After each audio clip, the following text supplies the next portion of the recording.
નમસ્કાર વિદ્યાર્થી મિત્રો, ફરી પાછા આપણે ચેપ્ટર 2માં આગળ વધીએ છીએ। આજનો આપણો ટોપિક છે સમાંતર પ્લેટ કેપેસિટર।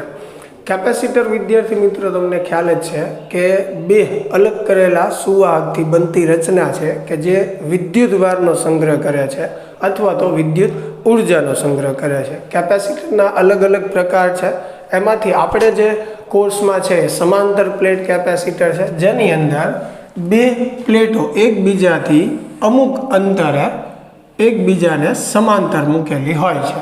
પછી પ્લેટ ચોરસ પણ હોઈ શકે, એટલે કે લંબચોરસ પણ હોઈ શકે અથવા વર્તુળાકાર પણ હોઈ શકે, અને બંને પ્લેટો વચ્ચેનું અંતર જે છે એ આપણે કહેશું ડી। એમાંથી એક પ્લેટ જે છે એ ધન ભારિત છે, એક પ્લેટ જે છે એ ઋણ ભારિત છે। બંને પ્લેટ પરનો વિદ્યુત ભારની કિંમત જુદી જુદી પણ હોઈ શકે, પણ આપણે સરળતા માટે અત્યારે બંને પ્લેટ પરનો વિદ્યુત ભારનું મૂલ્ય જે છે એ સમાન લેશું, બરોબર છે। એટલે આની પૃષ્ઠ ઘનતા જે છે એ સિગ્મા કહેવાશે, પણ ધન વિદ્યુત ભાર છે એટલે પ્લસ સિગ્મા, બરાબર। આની પૃષ્ઠ ઘનતા જે છે એ માઇનસ સિગ્મા કહેવાશે, કારણ કે આ પ્લેટ પર ઋણ વિદ્યુત ભાર છે। એટલે આપણે કહી શકીએ કે અહીં ધનથી ઋણ તરફનું એક વિદ્યુત ક્ષેત્ર રચાય છે, ધન પ્લેટથી ઋણ પ્લેટ તરફ। ચાલો, તો સૌપ્રથમ આપણો મુદ્દો એ છે કે ભાઈ કેપેસિટરની બહાર આપણે કોઈ બિંદુ લઈએ તો ત્યાં વિદ્યુત ક્ષેત્ર જે છે એ કેટલું થાય। તો અહીંયા મેં કોઈ બિંદુ ધારેલું છે, તો આ બિંદુએ વિદ્યુત ક્ષેત્ર મેળવવા માટે સૌપ્રથમ આ બંને પ્લેટના લીધે આ બિંદુ પાસે ક્ષેત્રની દિશા દર્શાવું। તો આ પ્લેટ જે છે એ ધન છે, ધન વિદ્યુત ભારનું ક્ષેત્ર બહારની તરફ હોય, એને આપણે E1 કહીએ પ્રથમ પ્લેટ માટે, બરાબર। ઋણ પ્લેટ માટે આપણે એને 2 નામ આપી દઈએ। હવે બીજી પ્લેટ જે છે એની ઉપર ઋણ વિદ્યુત ભાર છે, ઋણ વિદ્યુત ભારમાં ક્ષેત્ર અંદર તરફ, બરાબર, તો આ થશે E2। તો અહીંયા આ બહારના બિંદુએ કુલ વિદ્યુત ક્ષેત્ર મેળવવા માટે આ બંનેનો આપણે સદિશ સરવાળો કરવો જોઈએ, અને આ બંને જે છે એ વિરોધી દિશામાં છે એટલે બાદબાકી થશે। હવે E1 એટલે કે પ્રથમ પ્લેટના લીધે આ બિંદુ પાસે વિદ્યુત ક્ષેત્ર, તો એનું સૂત્ર જે છે એ શું થશે, સિગ્મા અપોન 2ε0 માઇનસ, એવી જ રીતે ઋણ પ્લેટના લીધે એટલે સિગ્મા અપોન 2ε0।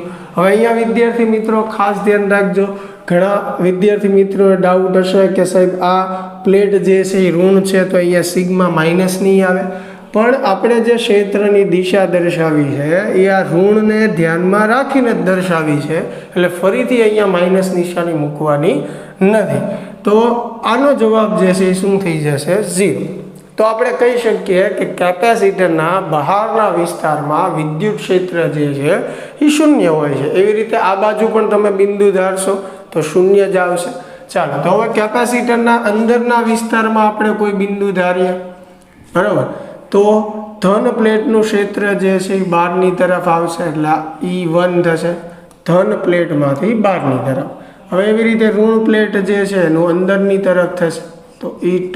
એટલે આ બિંદુ પાસે બંનેની દિશા જે છે એ સમાન થશે, એટલે મારે કુલ વિદ્યુત ક્ષેત્ર મેળવવું હોય તો બંનેનો શું કરવો પડશે, સરવાળો, બરાબર। એટલે sigma upon 2ε0 plus sigma upon 2ε0, આ થશે 2 સિગ્મા અપોન 2ε0, 2 કેન્સલ થશે, તો E બરાબર આપણે લખી શકીએ સિગ્મા અપોન ε0। તો આનાથી આપણને ખ્યાલ આવે છે કેપેસિટરના અંદરના વિસ્તારમાં વિદ્યુત ક્ષેત્ર હોય છે, અને સમગ્ર કેપેસિટરના લીધે અંદરના વિસ્તારમાં વિદ્યુત ક્ષેત્ર સિગ્મા અપોન ε0 જેટલું થાય।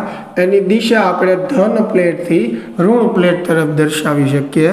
અહીંયા તમે સિગ્માની જગ્યાએ Q અપોન A પણ લખી શકો છો, તો વિદ્યુત ક્ષેત્રનું સૂત્ર આવી રીતે પણ તમે દર્શાવી શકો। ચાલો, તો આ સમાંતર પ્લેટ કેપેસિટર માટે આપણને વિદ્યુત ક્ષેત્રનું સૂત્ર મળ્યું। એના પરથી આપણે વિદ્યુત સ્થિતિમાનનું સૂત્ર જોતું હોય તો V બરાબર સૂત્ર થશે E × D। હવે આપણી પાસે E નું સૂત્ર છે તે ઓલરેડી Q છેદમાં ε0A × D, તો આ જે છે એની માટે સ્થિતિમાનનું સૂત્ર દર્શાવે છે।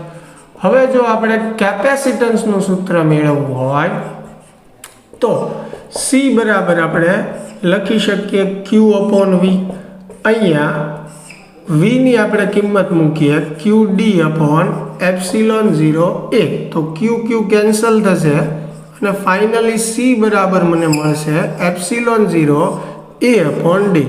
તો વિદ્યાર્થી મિત્રો, આ જે છે એ સમાંતર પ્લેટ કેપેસિટર માટે કેપેસિટન્સ મેળવવાનું સૂત્ર છે. એપ્સિલોન 0 જે છે એ શૂન્ય અવકાશ પરમિટિવિટી છે, એ જે છે એ પ્લેટનું ક્ષેત્રફળ દર્શાવે છે, જ્યારે ડી જે છે એ બંને પ્લેટ વચ્ચેનું અંતર દર્શાવે છે. તમને એ પણ ખ્યાલ હશે કે કેપેસિટન્સનો એકમ જે છે એ ફેરાડે છે, પણ વ્યવહારમાં વપરાતા જે એકમો છે માઇક્રો ફેરાડે, નેનો ફેરાડે અથવા પાઇકો ફેરાડે છે.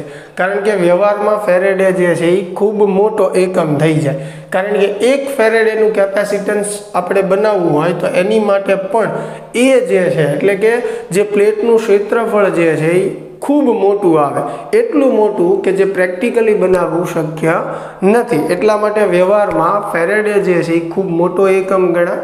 એટલે મોટા ભાગે આપણે ફિઝિક્સમાં માઇક્રો ફેરાડે, નેનો ફેરાડે એવા જ એકમો જે છે એ કેપેસિટન્સ માટે વપરાતા હોય છે. તો આશા છે કે વિદ્યાર્થી મિત્રો, સમાંતર પ્લેટ કેપેસિટર માટે આપણે જે કેપેસિટન્સનું સૂત્ર ધાર્યું એ વ્યવસ્થિત આપને સમજાણું હશે. મળીએ હવે નેક્સ્ટ લેક્ચરમાં.